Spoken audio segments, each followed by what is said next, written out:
چند باتیں میں چاہتا ہوں کہ ترکی کی تاریخ کے بارے میں بھی ظاہر بات ہے کہ یہ اس وقت تفصیل کے ساتھ تو بیان کرنے کا کوئی امکان نہیں ہے. چند باتیں میں چاہتا ہوں کہ سیلینٹ فیچرز آپ حضرات کے سامنے آ جائیں. یوں سمجھیے کہ 13ویں صدی عیسوی، یہ 20ویں صدی عیسوی ختم ہو رہی ہے، آج سے 700 سال پہلے کے ماحول میں آ جائے. اس وقت خلافت بنو عباس کا خاتمہ ہوا.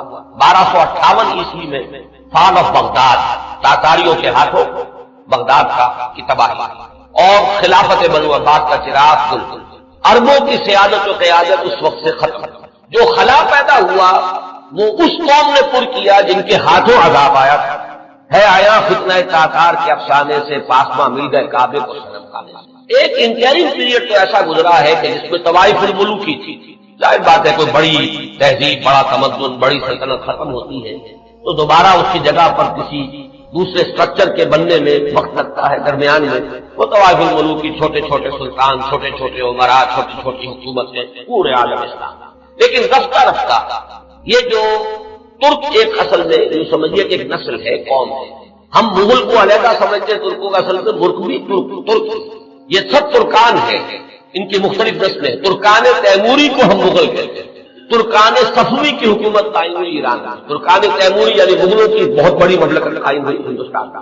ترکان سلجوقی سب سے پہلے دائرہ اسلام میں داخل ہوئے تھے اور وہ خلافت بنو عباس کے دور میں ہی بہت کافی پاورفل ہو چکے تھے. چھوٹے چھوٹے علاقوں میں ان کی حکومتیں تھیں. اسی زمانے میں مشرق و مغرب میں ہر جگہ پر پورے عالم اسلام میں سب سے زیادہ مضبوط حکومتیں جو تھیں وہ غلاموں کی. ہندوستان میں 1206 میں دلی کے تخت پر قطب الدین ایبک بیٹھے غلام تھے. پھر وہ التتمش کے سب خاندان غلامہ ہیں. ادھر مصر میں مضبوط حکومتیں دو ہی تھیں.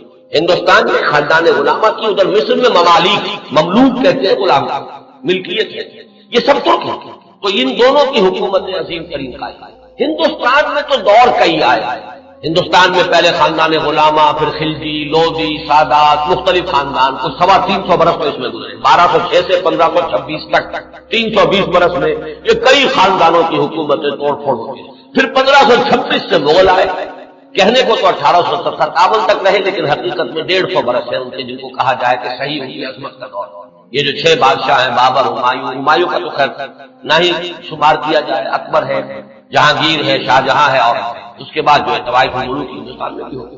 لیکن اسی صدی میں 13ویں صدی کے اختتام کے قریب 1288 میں ایک ترک سردار ارطغرل کا بیٹا عثمان، یہ خاندان عثمانی جو ہے حضرت عثمان سے کوئی تعلق نہیں ہے ان کا. یہ اکثر لوگ کیونکہ اس میں بھی مغالطے میں نے دیکھا بڑے بڑے پڑھے لکھے لوگ، امریکہ کے ڈاکٹرز بھی اس مغالطے میں تھے کہ شاید ان کا تعلق حضرت عثمان سے، جیسے بنو عباس کا حضرت عباس سے ہے تو یہ عثمانی سلطنت جو ہے یہ شاید یہ حضرت عثمان کی نسل سے. اس کوئی تعلق نہیں، تو ترک. عثمان بیگ اس کا نام تھا، سردار تھا. اس نے چھوٹی سی حکومت قائم کی. ویسے تمام مسلمانوں کی حکومتیں تھی، اناطولیا پورا کا پورا جو ہے مسلمانوں کا تھا، مختلف چھوٹی چھوٹی ریاستیں. لیکن عثمان بیگ نے 1288 میں اس وقت کا جو ترکی ہے اس کا شمال مغربی کونا، صرف ایشیائی ترکی، اس میں چھوٹی سی حکومت قائم کی. 1288 سے لے کر اس کے بعد یہ حکومت جو ہے تسلسل کے ساتھ قائم رہی. اور فرق یہ ہے کہ ہندوستان میں تو جیسا کہ میں نے عرض کیا اس عرصے میں بہت سے خاندان آئے اور ختم ہوئے. مغلیہ دور آیا، ختم ہوا، پھر انگریز بھی آ گئے. لیکن یہ کہ 1288 سے لے کر اب یہ 1992 تک وہ سلسلہ وہاں قائم، کوئی دخل نہیں. عروج و زوال انہی کے درمیان آئے ہیں. کبھی ان کی سلطنت بہت پھیل گئی، کبھی سکڑ گئی. پھر یہ کہ آج بھی بہرحال پورا ایشیا مائنر جس کو آپ کہتے ہیں، ایشیائے کوچک، اناطولیا کا پورا علاقہ، اور یورپ میں بھی بہرحال 3% ان کا رقبہ جو ہے یورپ کے اندر بھی ہے. آج بھی وہ مملکت قائم ہے. اور اس مملکت کے اندر نوٹ کیجئے پورے 400 برس تک خلافت ہے. ویسے تو 600 برس سے زائد ہو چکے ہیں 1288 سے لے کر، اور یہ 1992 تک یہ تو 700 سال کی حکومت.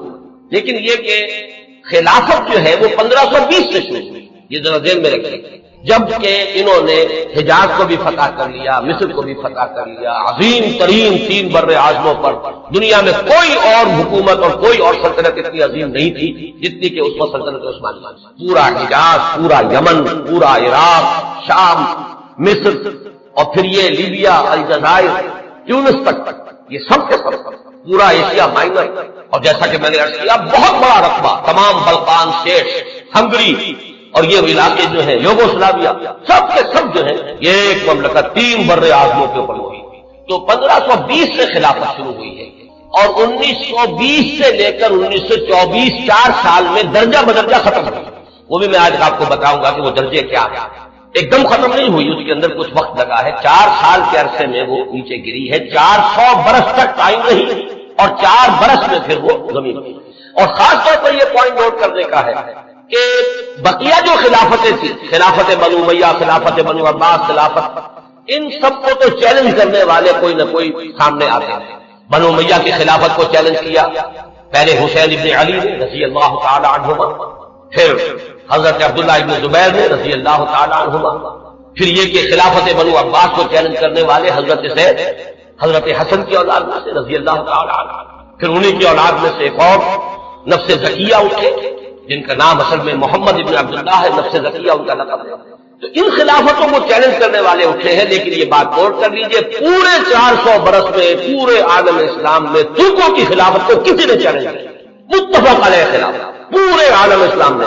اگرچہ پورا عالم اسلام ان کی حکومت میں شامل نہیں تھا، خلافت کو مانتا، جہاں کہیں کو حکومت بدلتی تھی وہاں سے منگواتے تھے اپنے لیے سند، اور پورے عالم اسلام میں خلیفہ کا نام لیا جاتا تھا فتووں کو. تو اس اعتبار سے یہ بہت ہی ایک غیر معمولی بات ہے، 400 برس تک خلافت کا جاری رہنا، اور وہ اس شان کے ساتھ کہ اس کو کسی وہ انڈسپیوٹڈ مجمع علیہ متفق علیہ خلافت ہے. اس میں سے ذرا میں چاہتا ہوں کہ تھوڑا سا جغرافیہ کا بھی آپ اپنے ذہن میں اور وہاں کا جو مسئلہ ہے وہ جما لیجیے. اناطولیہ وہ تو آپ نے نقشے کے اندر دیکھا ہوگا، کافی بڑا رقبہ ہے، اور اصل 97% ترکی موجودہ جو ہے وہ اسی میں، 3% جو ہے یورپ ہے. اس کی آبادی کوئی 5.5 کروڑ ہے. آبادی کے لحاظ سے پاکستان کا نصف ہے تقریباً. اس میں سے 1 کروڑ کے لگ بھگ صرف ایک شہر استنبول. پورا ملک سطح مرتفع ہے، نہایت زرخیز، سرسبز، شاداب، قابل دید، اونچائی نچائی، لیکن ہر جگہ پر آپ کو کہیں زمین ننگی نہیں ملے گی. دریا ہے بکثرت، جھیلیں ہیں بکثرت میٹھے پانی کی، اور ابھی ہم نے وہاں پر جو کچھ معلوم کیا، ہر شے ان کی اپنے ہاں موجود، ہر اعتبار سے سیلف سفیشینٹ. اللہ تعالیٰ نے اپنی نعمتوں کی بارش اس طرح کی ہے. 6 دن ہم نے اس میں گزارے ہیں صرف ایک شہر استنبول میں، اور یہ میں نے عرض کر دیا کہ وہ پورے ملک کی 1/5 آبادی تو وہی ہے. یہ شہر شاید دنیا کے اس اعتبار سے خوبصورت ترین شہروں میں سے ہوگا کہ یہ ایک تو یہ کہ نگینے کی طریقے سے یہ یورپ اور ایشیا سنگم ہے ان کا نسبت. ایک سمندر ہے جو پورا ترکی کے اندر ہی ہے، بحر مارمورا، جسے ایک چھوٹی سی آبنائے ملاتی ہے بحیرہ اسود کے ساتھ، بلیک سی کے ساتھ، اس کو باسفورس کہتے ہیں. جنوب میں ایک لمبی سی گلی ہے پانی کی، ادرا دانیال ڈارڈنلی، وہ ملاتی ہے اسے بحیرہ روم سے. لیکن بحیرہ مارمورا جو ہے پورا کا پورا وہ ترکی کے اندر ہے، یعنی یورپی ترکی اور ایشیائی ترکی کے مابین. اور استنبول شہر جو ہے وہ بہت خوبصورت اور عظمت پارینہ اگر مسلمانوں کی دیکھ لی ہو تو شاید دنیا کا کوئی اور شہر نہیں ہے کہ جو ہم پلہ جتنی عظیم مسجد ہے، عالی شان مسجد ہے. اگرچہ اس وقت ان کی مینٹیننس نہیں ہے، برا حال ہے، خستہ حال ہے. حضرت ابو ایوب انصاری رضی اللہ تعالیٰ عنہ کا مقبرہ بھی بہت خستہ حال ہے. اس کے ساتھ جو مسجد ہے، مغرب کی نماز ہم نے وہاں ادا کی ہے. لیکن یہ کہ نظر یہی آیا کہ صرف وہی لوگ تھے کہ جو وہ ڈاکٹرز کا پورا گروپ آیا ہوا تھا، مقامی آبادی بہت نہ ہونے سے. اس اعتبار سے عظمت پارینہ دیکھنی ہو تب بھی جا کر دیکھیے، اور اسلام کی بیچارگی دیکھنی ہو تب بھی وہی جا کر دیکھیے. یہ دونوں کنٹراسٹ آپ کو وہاں نظر آئیں گے کہ عظیم ترین مسجد ہے وہاں. ہماری بادشاہی مسجد تو اپنے یعنی یہ سمجھیے کہ صحن کے رقبے کے اعتبار سے ہم کہہ دیتے ہیں دنیا کی بڑی سب سے بڑی مسجد ہے، لیکن وہ تو صحن ہے. باقی یہ کہ ان کے جو عظیم الشان حال انہوں نے بنائے ہیں، جتنے عظیم جتنے بلند، ان کو دیکھ کر انسان حیران ہے. سلطان محمد فاتح کی مسجد، سلطان سلیمان کی مسجد، ایک ایک مسجد میں سے جو ہے اپنی جگہ پر عظمت کا بہت بڑا نشان ہے. اگرچہ جیسا کہ میں نے کیا اس وقت حالت جو ہے ان کی اکثر و بیشتر خستہ ہے. ایک دن کے لیے ہم برسا، ایک شہر برسا اس وقت کہلاتا ہے، یہ بروسا ہے پرانا، بے رے واو صاد ہے. اور جب سلطان ارطغرل کے بیٹے سلطان نے عثمان نے جب سلطنت قائم کی تھی تو پہلا دارالخلافہ یہی تھا. یہ ایشیائی حصے میں ہے، تقریباً کوئی 150-200 میل کا فاصلہ ہوگا استنبول سے.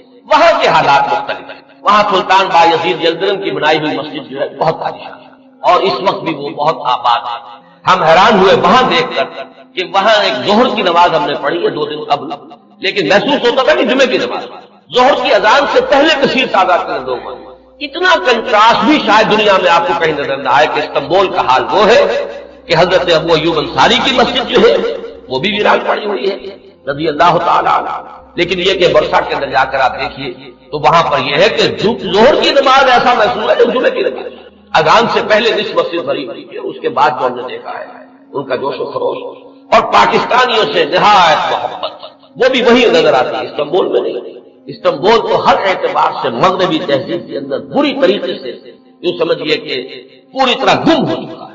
وہاں آپ محسوس نہیں کر سکتے کہ کوئی مسلمان نہیں. باقی یہ کہ جیسا کہ میں نے ابھی عرض کیا تھا کہ اگرچہ اللہ تعالیٰ نے اپنی دولت جو ہے مادی دولت کے خزانے ہر طرح سے انہیں دیے ہیں، لیکن معاشی حالات نہایت ناگفتے ہوئے، انفلیشن آسمان سے باتیں کرے، کرنسی کی قیمت اس تیزی کے ساتھ گرتی ہے. وہ کچھ اعداد و شمار لے کے آئے ہیں میرے ساتھ، چونکہ چھوٹے بھائی برادر عزیز اقتدار احمد تھے، ندا میں انشاءاللہ تعالیٰ وہ چیزیں تفصیل سے آئیں گے فیکٹس اینڈ فگرز کے ساتھ کہ کس طرح ہر مہینے ان کی جو کرنسی ہے اس کی قیمت گرتی ہے اور کس طرح یہودیوں نے انہیں ٹنڈل کے اندر لے رکھا ہے اور پوری معیشت جو ہے یہودیوں کے قبضے میں ہے.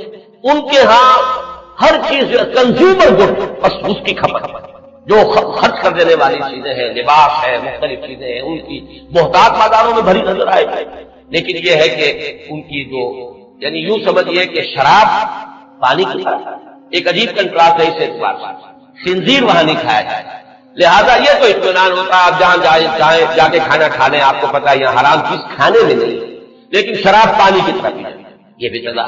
یہاں تک کہ بھر یہ ہے کہ ہمارا ایک گائیڈ تھا، اس نے کہا بڑے ہی فخر کے ساتھ ایک جگہ جب ہم جا رہے تھے حضرت ابو ایوب انصاری رضی اللہ تعالیٰ عنہ کی مسجد کی طرف، اس نے ایک علاقہ بتایا اور اس نے کہا یہ اتنے ریسٹورانٹ جو آپ کو نظر آ رہے ہیں یہ سب شراب اور ہر جگہ ہے، لیکن رمضان میں یہ سب بند ہوتے ہیں، رمضان میں ہم شراب نہیں پیتے. ہم نے کہا رمضان ہی میں نہیں پیتے تو یہ باقی شراب باقی تو پیتے ہیں. کسی نے پوچھ لیا کیا روز؟ ہاں روز. وہ بالکل کوئی اس کے اندر کوئی گلٹی کانشیس، کسی طرح کی کوئی انہیبیشن، کوئی کسی درجے کی کوئی شرمندگی ختم. لیکن رمضان میں یہ سب بند ہوتے ہیں رمضان کے اندر. تو میں نے کہا کہ اللہ کرے کہ یہ رمضان ہی پورا سال ہو جائے، کوئی ایسی شکل بن جائے کہ پورا سال ہر روز عید میں اس کے حلوہ خورت کسے. اللہ کرے کہ پورا سال جو ہے وہ رمضانی کی شکل بن جائے تاکہ وہاں سے شراب کی لعنت کا